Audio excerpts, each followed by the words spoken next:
मेरो छोराको सबैभन्दा मनपर्ने तरकारी भनेको नै मासु हो। मासु पनि फेरि यस्तो तरिकाले पकाएर खुवाउनु कहाँ सजिलो छ र त्यसलाई यस्तो गर्नुपर्छ, रातो पारेर भुट्नुपर्छ कि मासुलाई।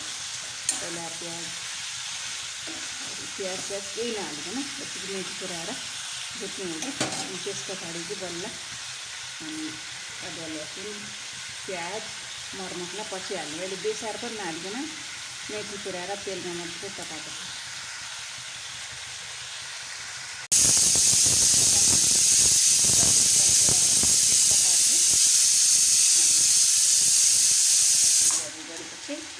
यता दाल बसालेको छु।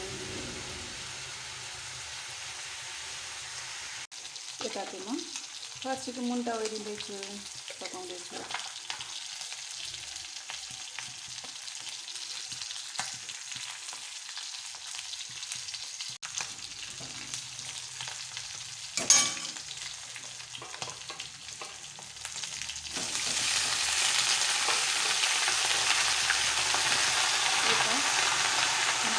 काट्दैछ यो कन्चीको फेरि यो काम नभएको कन्ची भनेर भन्नु होला। यो कन्चीसँग मेरो धेरै ठुलो यादहरू जुडेको छ कि म फर्स्ट टाइम घरबाट म घर छोडेको हुँदाखेरि मैले यो फर्स्ट टाइम गरेर किनेको कन्ची हो। त्यसैले मैले योसँग एकदम धेरै लगाव छ कि त्यही भएर मैले तिहार्न सक्दिनँ। मेरो कन्ची औटर नै छ तर यो मलाई एकदम प्रिय लाग्छ कि। यतिको रातो पारिसकेपछि अब जान्छ यसमा प्याजहरू सबै हाल्छु म। अब प्याज यसलाई प्याजलाई पनि रातो पारेर भुट्छु। अनि त्यसलाई टमाटर मरमसला अदुवा जान्छ कि फेरि भुट्नुपर्छ कि मेरो छोरालाई, नभए त मन खाँदैन मासु। गिलो भयो भने मन पराउँदैन कि साह्रो पारेर भुट्नुपर्छ। अब प्याज पनि रातो रातो भइसक्यो। अब यसमा जान्छ अदुवा लसुनको पेस्ट अनि टमाटर बेसार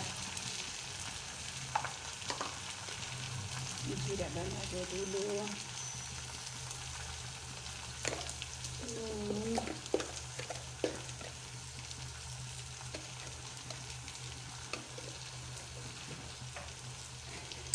र अलिकति गरम मसला यति गरेर पकाएपछि अनि भयो।